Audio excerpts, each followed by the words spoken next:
The seventh night was the first time Paige knocked, which was strange because for 6 nights straight she had left her bedroom door open like it was a question she refused to ask out loud. I was standing at my kitchen counter at 11:08 p.m., eating cereal from a mug because I was 25, single, and apparently committed to making every woman who ever loved me feel relieved she had moved on. Then I heard two soft taps on my bedroom door frame. Not the front door. Not her door. Mine. I turned around with a spoon in my mouth and found my new roommate standing in the hallway wearing my faded navy button-down shirt. Only my shirt. It hung halfway down her thighs, the sleeves rolled to her elbows, her dark hair loose over one shoulder. She looked nervous, bold, and far too beautiful for a Tuesday night in an apartment that smelled faintly of microwave popcorn and wood glue. I took the spoon out of my mouth. Paige Sullivan lifted one eyebrow. "Before you panic, I'm not here to seduce you." That's exactly what someone would say if they were here to seduce me. A smile tugged at her mouth, but it didn't last. Owen. My name sounded different when she said it like that. Less like a label, more like a hand on my chest. "I need to ask you something," she said. And just like that, every open door from the past 6 nights rearranged itself in my memory. My name is Owen Mercer. I'm 25 and I restore old furniture for a living in a rented garage behind a hardware store in Portland, Maine. Tables with water rings, chairs with broken spindles, dressers people give up on too soon. I like damaged things. I guess people are harder. Before Paige moved in, my life was quiet in the way a waiting room is quiet. Clean, functional, no one staying long enough to leave a dent. My last relationship ended 8 months earlier when my girlfriend told me I was safe, kind, and impossible to reach. That's a very polite way to say a man has the emotional availability of a locked filing cabinet. So when my landlord said his niece needed a room for a few months after taking a job at the children's clinic downtown, I said yes because the rent was stupid high and I had a talent for being polite with strangers. Paige arrived on a Wednesday afternoon in ripped jeans, a cream sweater, and boots scuffed at the toes. She carried 2 boxes at once and refused help until the third step, when one box split open and released half her life onto the stairwell. Books, socks, a ceramic rabbit. A framed photo of her with an older woman who had the same sharp smile. A red bra landed on my work boot. We both stared at it. Paige sighed. "Well, good to establish dominance early." I picked it up by one strap and handed it over like evidence. "I'm Owen. I'm moving out immediately." That was the first time she made me laugh. Not a polite laugh. A real one. The kind that surprised me enough to feel embarrassing. By the end of the first evening, she had unpacked exactly 1 lamp, 3 coffee mugs, and a small speaker that played old soul music while she assembled a bookshelf without reading the instructions. Her bedroom door stayed open. I noticed because my room was across the hall, and because I had trained myself not to notice things I wanted. That first night, I passed her door on my way to brush my teeth. She sat cross-legged on the floor in gray sweatpants, sorting paperbacks into piles. "You don't have to keep it open," I said, because I am apparently the mayor of awkward boundaries. She looked up. "Does it bother you?" "No." "Then I'm good." "Okay." "Owen?" "Yeah?" "If you ever become the kind of roommate who narrates his hallway movements, I'm raising your rent." "I don't own the building." "I'll find a way." The second night, her door was open again. She was on her bed in a lavender t-shirt, laptop balanced on her knees, whispering along with a medical training video. Pediatric intake procedures, I think. She had a pen between her teeth and a crease between her brows, and for 1 second I saw the difference between someone pretty and someone arresting. Pretty is easy. Arresting makes you forget what you were doing. I walked into the linen closet and stood there for a full 10 seconds holding no linen. The third night, she burned toast at 9:40 p.m. and waved a dish towel under the smoke detector while I opened windows. "I'm usually very competent," she said. "At toast? At everything except toast. That's a narrow weakness. It keeps me humble." We ate cereal at the counter after that, hers from a bowl, mine from a mug. She noticed. Of course she noticed. "Is that a bachelor cry for help?" she asked. "It's a space-saving strategy." You own 6 bowls. I don't like being predictable. She smiled into her spoon. No, you like being unreachable. There's a difference. I looked at her then. The joke had slipped, and something real had shown through. She didn't apologize for it. Paige didn't throw truth like a weapon. She set it down between you and waited to see if you were brave enough to pick it up. I wasn't. Not yet. The fourth night, she left her door open while painting her toenails a dark burgundy on the floor, one foot propped on a moving box labeled taxes/maybe candles. I stopped in the hallway because she had my phone charger in her hand. Borrowed, she said. Stolen. Borrowed with confidence. You could have asked. You were in the garage making a chair look emotionally available. I leaned against the wall before I could stop myself. That chair has been through a lot. So have you, I'm guessing. There it was again. That quick little blade of perception. I should have gone to my room. Instead, I said, You always leave your door open? Her brush paused over her toenail, then she shrugged. Not always. Sorry, none of my business. It's fine. She looked up at me. Closed doors make a place feel temporary. That answer stayed with me longer than it should have. The fifth night, I came home late from delivering a refinished oak table to a couple in Cape Elizabeth. Paige was in the kitchen wearing navy scrubs, hair pinned up badly, eating peanut butter from a spoon. Rough day? I asked. A 4-year-old told me my bangs were uneven. He sounds honest.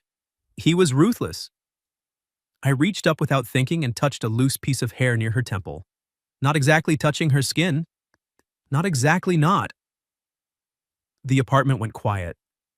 Her eyes lifted to mine, and for one charged second, neither of us moved.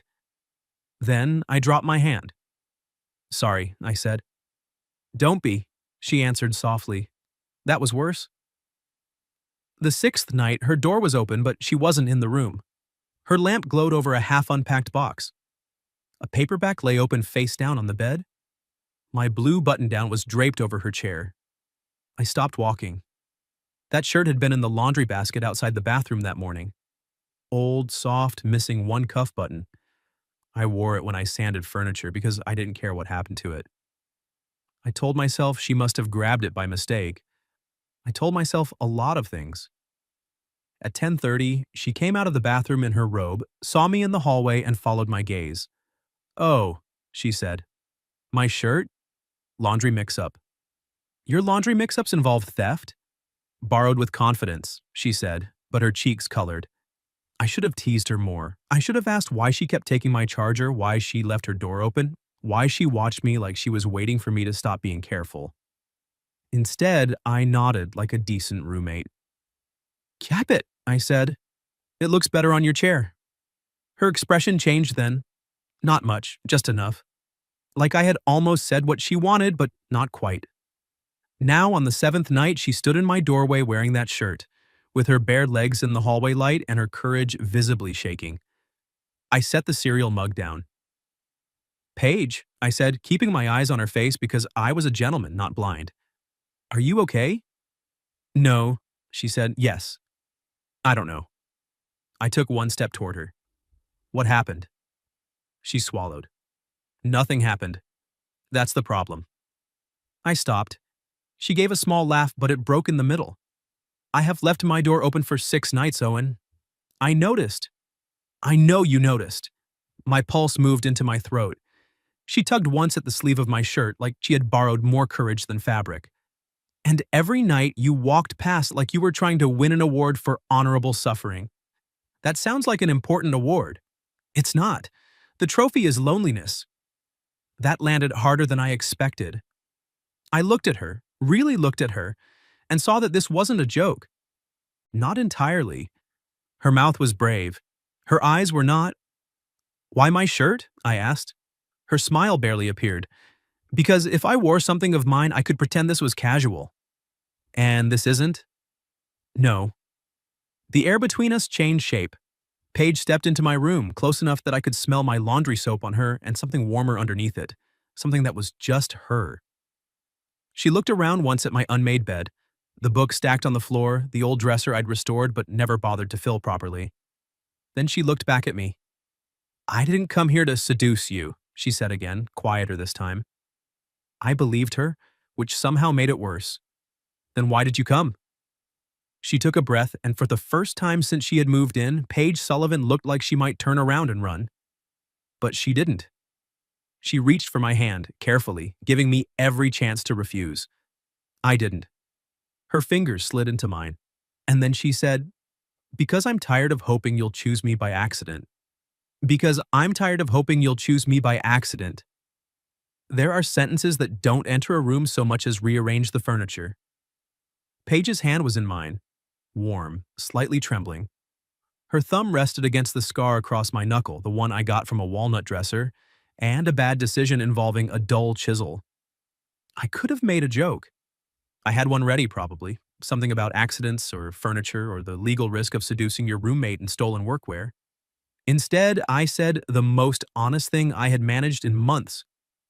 "I've been choosing you every night." Her eyes searched mine. "Badly," I added. A breath left her, not quite relief, not quite a laugh. "Yes, very badly." "I know. Painfully badly. I'm getting that." Like if emotional constipation were an Olympic event, Paige. Her mouth curved, but her eyes shone. "Sorry, vulnerability makes me insulting." I noticed. "You like it. God help me, I did." I stepped closer, slow enough for her to stop me. She didn't. Her fingers tightened around mine, and the movement pulled her nearer until the hem of my shirt brushed my sweatpants. Every careful rule I had built since she moved in stood around us like nervous chaperones. She was my roommate, my landlord's niece, a woman who had trusted me enough to leave her door open, and I wanted her so badly my whole body felt like a struck match. "I need to say this right," I said. "That would be a refreshing change." I looked down at our hands, then back at her. "I didn't walk past because I didn't want you." Her expression softened, but her chin stayed lifted. Paige had a way of being vulnerable without making herself small. It wrecked me. "I walked past because I did," I said. "Because every time I saw you reading or burning toast or stealing my charger like a tiny domestic criminal, I wanted to go in. I wanted to sit on your floor and talk until midnight. I wanted to kiss you against that ridiculous bookshelf you built crooked. It is not crooked. It leans like it has secrets." She bit her lip. I nearly lost my train of thought. "I wanted to," I continued, "but I didn't want you to feel cornered here.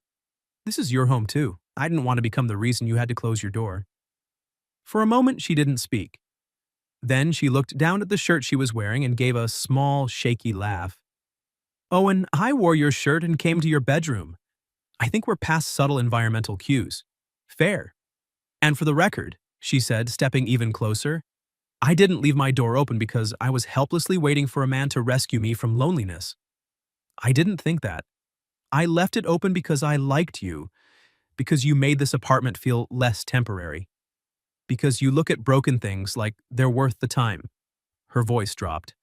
"And because when you touched my hair the other night, I thought about it for an embarrassing number of hours." My chest tightened. "I thought about it too." "How many hours?" "Paige, I want numbers. All of them." That did it.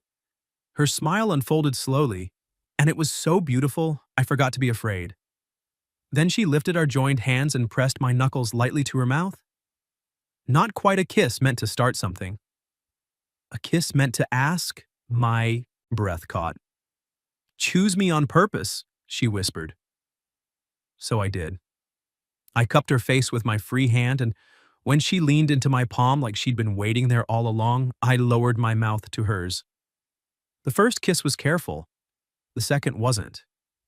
Paige made a soft sound against my mouth and stepped into me, her hands sliding up my chest, fingers curling in the fabric of my t-shirt.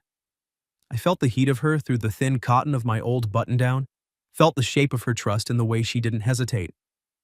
I backed up until my legs hit the side of the bed, but I didn't sit. I didn't pull her down. I broke the kiss because I had promised myself, somewhere deep and terrified, that if this ever happened, I would not rush the part where she still had every possible out. Her eyes opened slowly. "If you apologize," she said, breathless, "I'm moving out." I wasn't going to apologize. Good. I was going to ask if you want to go on a date. She blinked. Now? Yes. Owen, I'm not wearing pants. I noticed heroically little. Her laugh came out bright and startled. You want to take me on a pantsless date? No, I want to take you on a date where you wear whatever you want and I spend the entire evening trying not to look as stunned as I feel. She studied me. The humor in her face dimmed into something gentler. You're serious. I'm trying something new. Direct communication? It's ugly, but I'm told it works. Paige's thumb brushed the side of my neck.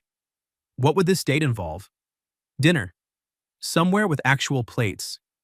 Maybe a walk by the water if you don't hate wind. I live in Maine. Hating wind is a full-time job. Then dessert. Dessert before the walk. Negotiable. And no pretending it's roommate logistics. No. No saying we're just grabbing food. No. No panicking tomorrow and sanding a chair for 14 hours to avoid me. I paused. Her eyebrow lifted. I can keep it to 6, I said. She smiled, but then she swallowed, and I saw the fear return beneath it. What if it ruins this? She asked. The apartment, the ease, the cereal at midnight. I traced my thumb along her cheek. Then we go slow enough not to be careless. I don't want slow if slow means hiding. It doesn't. Or if slow means you kiss me once and then become a haunted Victorian widower. That was one time. With who? With myself, mostly. She laughed and I kissed her again because I could. Because she wanted me to. Because her smile was still on her mouth and I had been starving for it without admitting hunger. This kiss was shorter, sweeter. It ended with her forehead against mine. For a while we just stood there, breathing the same air. Then her stomach growled. Loudly. Paige closed her eyes. No. I looked down between us. Was that a medical emergency? That was betrayal. You came to seduce me without eating dinner? I specifically said I didn't come to seduce you. You came to emotionally corner me in my own shirt without eating dinner? Yes, and I'd like privacy during this difficult time. I took her hand again and led her toward the kitchen. She followed, but at the doorway she hesitated. Owen? I turned. The hallway light caught her face, all softness and nerves and stubborn hope. Are we really doing this? She asked. I could hear all the questions inside that one. Will you still want me tomorrow? Will I regret being brave? Are you going to make me feel foolish for reaching first? I lifted our joined hands and kissed her fingers, the same place she had kissed mine. Yes, I said, on purpose. Her shoulders relaxed. In the kitchen, I made grilled cheese because it was the only thing I could cook reliably that didn't come from a box.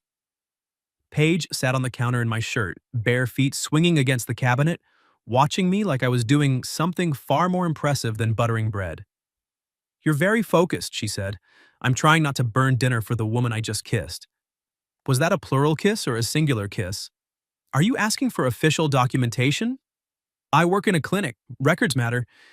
I flipped the sandwich. Perfect golden brown. A personal triumph. Plural, I said. Definitely plural. She smiled down at her. Knees, that smile did something dangerous to me. Not the sharp teasing one.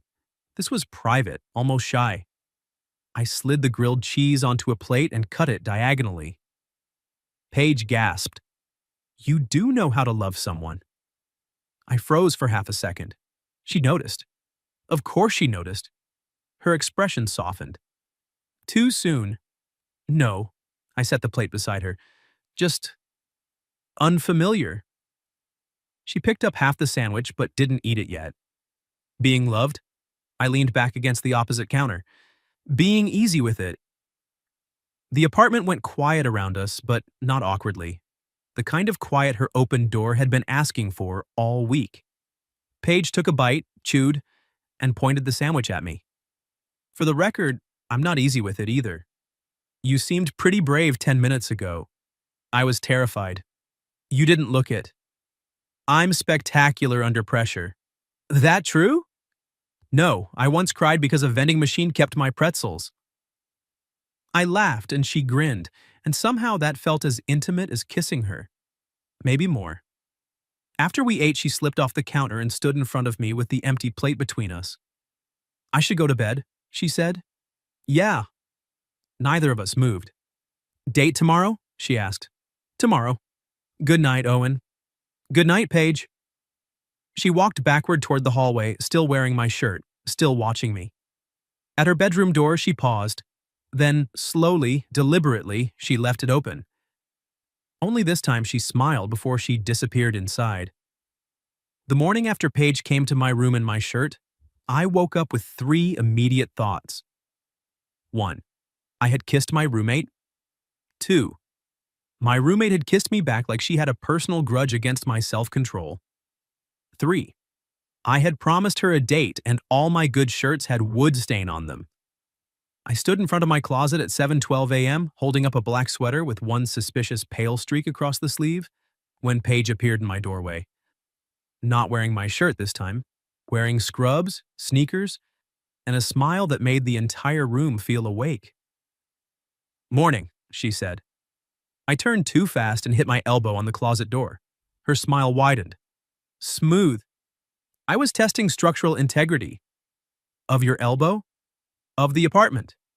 She leaned against the doorframe, arms folded. How'd it do? Needs work? For 1 second, we just looked at each other. Last night hung between us, not awkward exactly. More like a string of lights we had not yet figured out how to plug in. Then Paige walked into my room. It was a small thing, 2 steps, but my pulse treated it like a parade. She stopped in front of me, lifted onto her toes, and kissed the corner of my mouth. Soft, quick, certain. Just checking, she said. My hand found her waist before my brain caught up. Checking what? That you weren't going to act like a haunted Victorian widower. I considered it. I know. I had a whole window-staring plan. Rain? Fog, ideally. She laughed and I kissed her properly because apparently I was a man with no respect for schedules anymore. Paige melted into me for half a breath, then pressed a hand to my chest and stepped back. I have to go save children from uneven bangs and suspicious rashes. Dinner at 7? Yes, she pointed at me. And do not overthink this into a woodworking project. No promises. Owen, I'll try. She softened then, the teasing slipping aside. That's all I wanted. After she left, I did exactly 1 hour of very disciplined work at the garage before sanding the same drawer front for 20 minutes longer than necessary. At noon, my phone buzzed. Paige, if you are currently emotionally processing through furniture, drink water. Me. This drawer has a lot of feelings, Paige. Tell the drawer I believe in it. Me. It says thank you. Paige, are you nervous? I stared at the screen. Me. Yes. 3 dots appeared. Disappeared. Appeared again. Paige. Good. Me too. That did something to me. Her admitting it instead of hiding behind jokes. I typed before I could talk myself out of it. Me. I want tonight to matter. Paige. It already does. By 7, I had changed shirts 4 times and settled on a dark green button-down I hadn't ruined yet. Paige emerged from her room in a soft black dress, boots, and a denim jacket. Her hair was down. Her lips were a warm berry color. I forgot every word I knew. She stopped in the hallway and looked down at herself. Bad? No. Too much? No. Then why do you look like you just saw a ghost with excellent legs?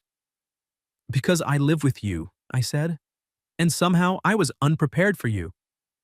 Her face changed, not into a laugh, into something quiet and pleased. Well, she said, smoothing the front of her dress, that was annoyingly good. I've been saving up direct communication. Dangerous. Use responsibly. We went to a little Italian place near the harbor, the kind with candles and cloudy glass jars and tables, too small for people pretending not to touch knees. We did not pretend well. Paige ordered pasta with lemon and capers. I ordered whatever the waiter recommended because I was too busy watching her tuck her hair behind one ear. Stop looking at me like that, she said. How am I looking at you? Like you're deciding where I belong in your apartment.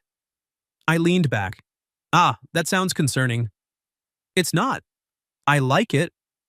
She traced the rim of her water glass. You look at spaces like they can become homes. I swallowed. That's what you did, I said. What? Became home before I noticed. Her fingers stilled on the glass. The candle flickered between us. Owen, she said softly, and there was no joke attached to it this time. I reached across the little table, palm up. She looked at my hand, then placed hers in it. I don't say things easily, I admitted. I know. But I mean them. I know that too. Her thumb moved over my knuckles, the same scar as the night before. I'm not asking for perfect, she said. I'm asking for present. I can do present. Can you? I deserved the question, so I answered honestly. I can learn. Something in her relaxed, then she smiled. Good. Because I'm terrible at pretending not to want what I want. I noticed when you wore my shirt. I was making a nuanced point. You were pantsless. Nuance comes in many forms. I laughed and she grinned, and the date became easy after that. We talked about everything ordinary, her clinic, my garage, the time she accidentally locked herself out of her college apartment and tried to convince the fire department she was emotionally flammable. My first restoration job, a rocking chair for a widower who cried when he saw it finished. By dessert, Paige had stolen 2 bites of my tiramisu and declared it community property. You have your own dessert, I said. Yes, but yours tastes like victory. You're a menace. You invited me. I kissed you first. She tilted her head. Technically, I kissed your hand first. So this is your fault. Completely. Outside, the wind off the water was rude and immediate. Paige tucked her hands into her jacket sleeves. Still want that walk? I asked. I want to be the kind of woman who wants that walk. We can admire her from indoors. She laughed, but then stepped closer. Maybe just a short one. We walked along the harbor with our shoulders brushing until I finally stopped being an idiot and took her hand. She looked down at our linked fingers. There he is. I was creating anticipation. You were panicking. Also that. She squeezed my hand. A few minutes later, her phone rang. She glanced at the screen and her expression tightened before she silenced it. I caught the name before it vanished. Aunt Viv. Everything okay? I asked. Probably. Paige slid the phone into her pocket. She's my landlord uncle's wife. She worries professionally. About you? About everyone, but yes, mostly me lately. I waited. Paige stopped near the railing, staring out at the dark water. I didn't move in because of the clinic. The wind moved her hair across her cheek. I wanted to brush it back, but I held still. She looked at me. That was part of it, but I also needed somewhere to breathe. My mom died last year, and after that my family started treating me like glass. Every decision became a group project. Where I lived, where I worked, whether I was eating enough soup. Surrendering soup autonomy is serious. Her laugh was small, grateful. Exactly. I stepped closer. So, you chose the apartment. I chose an open door, she said. And then I found you across the hall pretending cereal mugs were normal. The ache in my chest was sharp and sweet. I touched her cheek then, brushing her hair away. I'm glad you found me. Her eyes shone in the harbor lights. Me too. The kiss started gentle. Cold wind, warm mouth, her hand gripping the front of my coat. I wrapped my arm around her waist and felt her lean in, not needing rescue, not asking to be sheltered from the world, choosing me as a place to rest. When we pulled apart, she stayed close. I should call my aunt back, she murmured. Do you want to? No. Then don't. She smiled against my collar. Bad influence. Present influence. That made her lift her head. Take me home? She asked. Home. Not the apartment. Home. Yeah, I said. I can do that. On the walk back to the car, Paige kept my hand in hers, and when we got home, she didn't go straight to her room. She followed me into the kitchen, kicked off her boots, and leaned against the counter like she belonged there. I made tea. She stole my sweatshirt. We sat on the couch with our knees touching, and she told me about her mother's terrible singing voice. And I told her about my father leaving when I was 9 and how I'd learned early not to ask people to stay. Paige listened like she was holding something fragile. Then she set her mug down, shifted closer, and rested her head on my shoulder. I'm staying tonight, she said. My heart tripped. At the apartment, she clarified, poking my ribs. Don't combust. I wasn't. You were smoking slightly. I kissed the top of her head. For the first time in a long time, wanting someone didn't feel like a threat. It felt like an answer. By Friday, Paige and I had become terrible liars, not to each other, to the apartment. We kept pretending nothing had changed while everything had. Her toothbrush had migrated into the cup beside mine. My green sweater was on the back of her desk chair. She started buying the cereal I liked, then denied it while standing directly beside the box. You bought the cinnamon one, I said. I bought cereal for the household. You hate cinnamon cereal. I support its journey. You like me. She glanced over her shoulder, hair piled messily on top of her head, wearing leggings and my sweatshirt. Unfortunately. I stepped close behind her at the counter. Tragic. Deeply. I had plans. What plans? To be mysterious, emotionally unavailable, maybe own one silk robe. You still can. No, Owen, you made me affectionate, now I'm ruined. I put my hands on her waist and kissed the side of her neck. She stopped pouring coffee. That was manipulative, she said softly. And did it work? I forgot my own name for a second, so yes. I smiled against her skin. This was the dangerous part, I realized. Not the wanting, not even the kissing. The ease.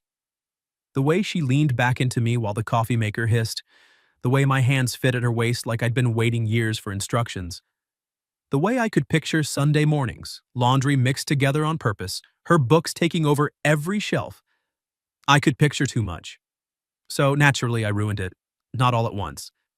I'm talented, but not efficient. It started that afternoon when I came home early and found Paige in the living room on the phone, pacing in socks. I know, she said, voice tight. I know you're trying to help, but I'm not moving back. I stopped by the door. Her eyes flicked to mine. She looked away. No, Aunt Viv, I'm not being stubborn. I'm being 26. Pause. Because I like it here. Another pause. Then Paige's face changed. I'm not discussing Owen with you. My stomach dropped. I should have gone to the kitchen, made noise. Announced myself like a normal person instead of standing there with my coat half off and dread taking inventory of every insecurity I owned. Paige listened, jaw set. That's unfair, she said. You don't know him. Silence, then quieter. No, he's not the reason I'm staying. He's one of them. My heart moved. Her eyes found mine again, and this time she didn't look away. I have to go, she said. I love you too, but stop calling Uncle Rob to ask if my door's open. That's weird. She hung up. For 1 second, neither of us spoke. Then I said, Your aunt asks about your door? Paige groaned and covered her face. My family has boundary issues and excellent phone plans. Is she worried because of me? She's worried because I'm not living under the collective surveillance of 6 relatives and a casserole rotation. But also because of me. Paige dropped her hands. She knows I like you. My throat went dry. And she thinks I'm grieving and impulsive and confusing comfort with feelings. The room got too still. Paige stepped toward me. Owen. I did the thing I hated most about myself. I retreated without moving. Maybe she has a point, I said. Her expression closed halfway. Don't do that. I'm not doing anything. You are. You're putting on that careful face. I just don't want to be another temporary thing you reached for because everything hurt. She stared at me like I'd slapped the air between us. You think that's what this is? No, I don't know. You're saying my feelings are suspect because I lost my mother. I'm saying I don't want to take advantage of you. Paige laughed once, sharp and hurt. I came to your room, Owen. I asked you to choose me. I kissed you back, repeatedly, with enthusiasm and documented intent. That's not what I meant, but it's what you did. Her eyes shone, and that was worse than anger. You turned my choice into something fragile so you could feel noble stepping away from it. I had no defense because she was right. She always set the truth down between us.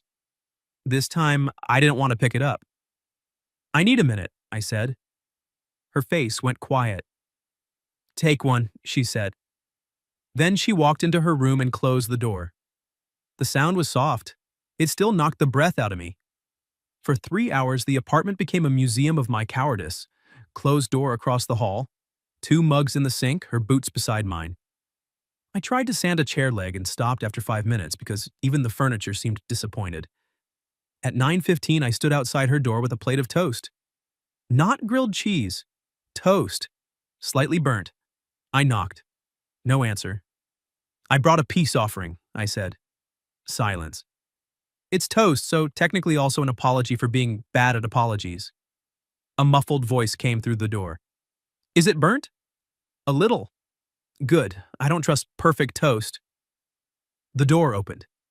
Paige stood there in pajama pants and a tank top, eyes tired, hair loose. She looked hurt and beautiful and like someone I had no right to make feel unwanted. I held up the plate. I panicked. Yes. I heard your aunt and felt like the universe was handing me a permission slip to run. Yes. I told myself I was protecting you. Her gaze didn't waver.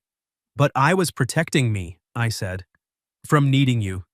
From being picked and still believing I could be left. Something softened in her, but she didn't let me off easily. I'm not your father, she said. I know. I'm not your ex.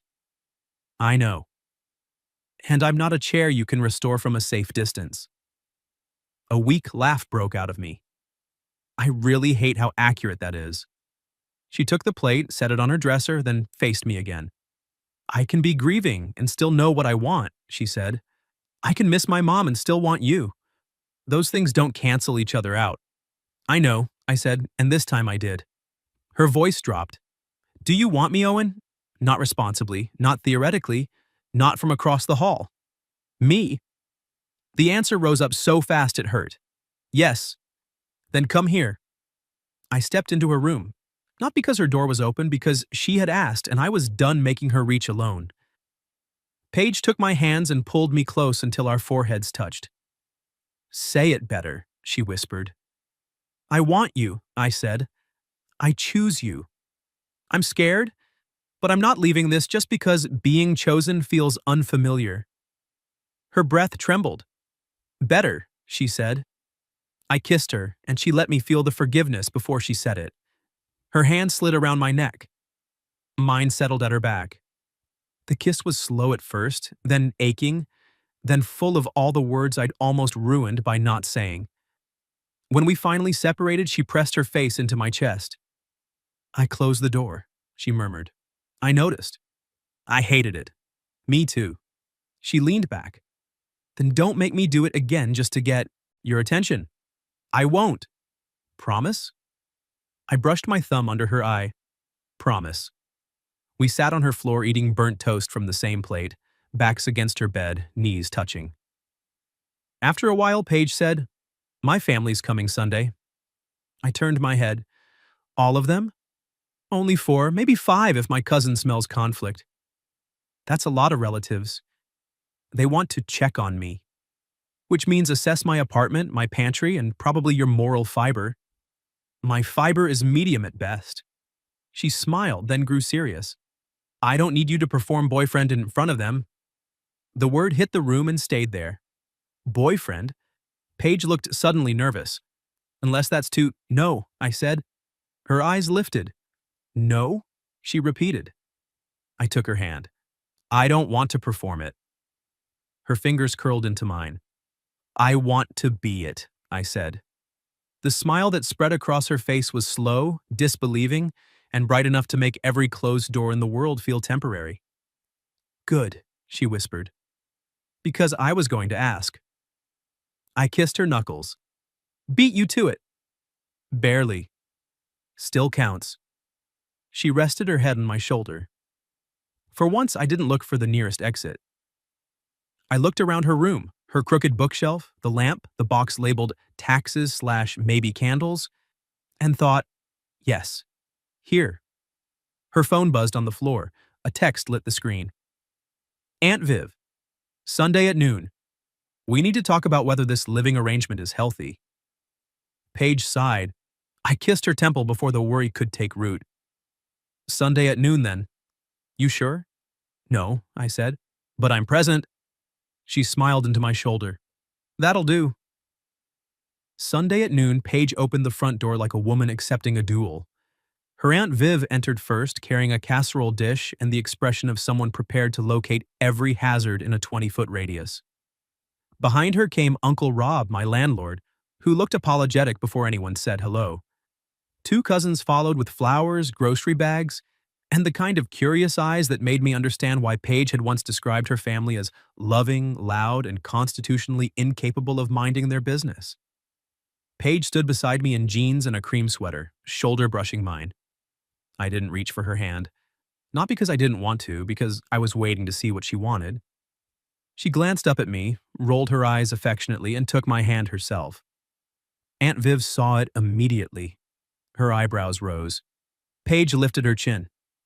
This is Owen. You already know that, but I'm introducing him again because now he's my boyfriend, and everyone's going to behave normally about it. One cousin whispered, Called it. Paige pointed at her. No. I squeezed Paige's hand. Nice to see you all. Aunt Viv looked me over. I stood still and let her. So, she said, you restore furniture. Yes, ma'am. And you live across the hall from my niece. Yes. And now you're dating her. Yes. She narrowed her eyes. That was fast. Paige's hand tightened around mine, but before she could speak, I did. It felt fast because I was slow, I said. The room went quiet. Paige turned her head toward me. I looked at Aunt Viv, but I kept my thumb moving over Paige's knuckles. She was clear before I was brave. She chose this before I knew how to trust it. I care about her. I respect her. And if you're worried she's making decisions because she's grieving, I understand why, but I'm not here because she's fragile. Paige's breath caught. I looked at her then. I'm here because she's Paige, I said, and she asked me to choose her on purpose. Her eyes went shiny. Aunt Viv's face softened, though she clearly hated allowing it. And have you? Yes, I said. Every day since. Paige pressed her lips together like she was trying not to cry and trying not to smile at the same time. Uncle Rob cleared his throat. Well, I like him. You like everyone, Aunt Viv said. I do not. I hated that plumber in 2018. He overcharged you $12, and I stand by it. The tension broke. Paige laughed first, leaning into my side, and suddenly the apartment filled with noise. Casserole dishes opened. Groceries were inspected. Someone complimented the crooked bookshelf, which made Paige look personally vindicated. Aunt Viv cornered me in the kitchen while I poured coffee. I'm protective, she said. I noticed. She lost her mother. We all did, but Paige? She glanced toward the living room, where Paige was arguing with a cousin about whether soup counted as a full personality. She tries to be fine, so no one worries. I know. Viv studied me. Don't make her smaller to keep her safe. The words landed cleanly because they were fair. I won't, I said. She wouldn't let me anyway. That got the smallest smile from her. Good. Later, after everyone left and the apartment looked like a family gathering had exploded across every surface, Paige shut the door and leaned back against it. Well, she said, you survived. I think your aunt measured my soul. She does that. Yours passed with minor notes. What notes? Needs more soup? I walked to her, slid my hands around her waist, and drew her close.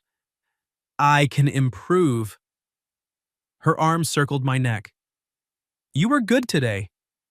I meant it. I know. She touched my jaw, her thumb soft near the corner of my mouth. That's why it mattered. I kissed her there in the entryway, between the coats and the abandoned grocery bags, with sunlight coming through the windows and her family's flowers on the table. It wasn't a first kiss. It was better. It was the kind of kiss that knew what it had survived. When I pulled back, Paige looked up at me and whispered, Stay. I smiled. I live here. You know what I mean. I did. So I kissed her forehead and said, I'm staying. By winter, we stopped pretending her open door was an accident. Some nights it was open because she wanted to talk while folding laundry. Some nights mine was open because she fell asleep on my bed, reading clinic notes with a pen still in her hand. Some nights both doors were open and we ended up in the hallway brushing teeth, bumping shoulders, laughing at nothing because domestic happiness is sometimes just two people being tired in the same light. We made rules. No disappearing into fear without saying so. No using I'm fine as a locked door. No stealing chargers without legal acknowledgement. Paige broke the charger rule weekly. By the following spring, she had officially moved from across the hall into my room, though she insisted this was an administrative adjustment because half her sweaters were already there. Her old room became a reading room, then a plant room, then somehow both. I built her shelves that did not lean. She accused them of lacking character, so I carved a tiny crooked rabbit into the underside of one, where only she would know to look. On the anniversary of the night she knocked, I came home to find my navy button-down folded on the bed. A note sat on top. Wear this. I found Paige in the kitchen wearing a dark green dress and a smile that still made me forget language. The table was set with grilled cheese, tomato soup, and 2 mugs full of cereal for dessert. You planned a date? I asked. I planned a historical reenactment. Of the night you stole my shirt? Borrowed with confidence. She stepped close and tugged the front of the button-down I was wearing. Besides, it was never really about the shirt. No? No. Her voice softened. It was about the door. I looked down at her, at the woman who had walked into my careful life and refused to let me confuse safety with distance. I'm glad you left it open, I said. Paige smiled. I'm glad you finally walked through. I kissed her in the kitchen, surrounded by soup steam, crooked memories, and the quiet proof of a life we had built on purpose. And later that night, when we turned off the lights, neither of us closed the bedroom door. What would you have done if your new roommate left her door open for 6 nights, then showed up on the 7th wearing only your shirt?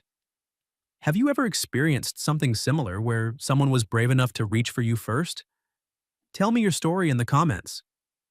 And for those who'd like to be a little closer to us, we've opened memberships where you'll get shorter exclusive stories every week with no ads.